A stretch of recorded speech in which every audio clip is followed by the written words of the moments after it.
अस्सलाम वालेकुम दोस्तों, तव्हांखे तकरार ड्रामे जी नेक्स्ट एपिसोड जी धमाकेदार कहानी ॿुधाई त हलूं छा अचण वारी किस्त में। दोस्तों हाणे जेको आहे सिजावल ख़ान कहिड़ी ताक़त रखे थो, जेको उनखे पुलिस बि गिरफ़्तार नथी करे सघे। तव्हां ॾिठो त पुलिस खे मोटाए छॾियईं।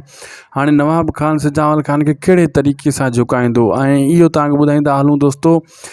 सिजावल ख़ान खे सम्झी चुको आहे नवाब ख़ान त पुलिस जे हथां मजबूर नथो करे सघां। इन्हनि जे करे इन जे लाइ शेर अली ऐं सिजावल खे पाण में विढ़ाइण जो पूरी तरकीब ठाहे छॾी। तव्हां ॾिठो हाणे शेर अली जा कन भी भरिजी चुका आहिनि। कहिड़े न कहिड़े तरीक़े नवाब ख़ान चए थो त इन्हनि जो पाण में ठाको थिए, इहे ॿई पाण में विढ़ी मरनि ऐं टियों विच में मां वेही फ़ाइदो खणां। मां शुरू खां दोस्तों तव्हांखे ॿुधाईंदो थो अचां। पोइ किस्तनि में बि ॿुधायो त इन ॿिन्ही खे विढ़ाइण जे लाइ त नवाब ख़ान वॾा वॾा क़दम खणंदो ऐं अहिड़े तरीक़े सां सियासत खेॾे रहियो आहे। सिजावल ख़ान बि सम्झी चुको आहे, लेकिन शेर अली इन ॻाल्हि खे न सम्झंदो।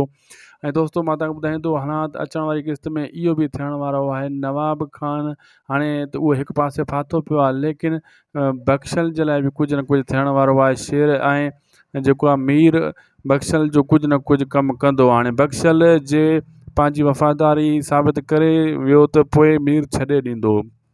जे बख़्शल साबित न करे सघियो पंहिंजी वफ़ादारी त पोइ मीर इन खे हटाईंदो, उन खे पूरो कंदो बख़्शल खे। हाणे बख़्शल जे लाइ वॾो मसइलो थी चुको आहे, हू करे त करे छा। दोस्तों असांखे ॾींदा इजाज़त, मिलंदासीं नेक्स्ट वीडियो में। सब्सक्राइब ज़रूरु कंदा चैनल खे। ख़ुदा हाफ़िज़।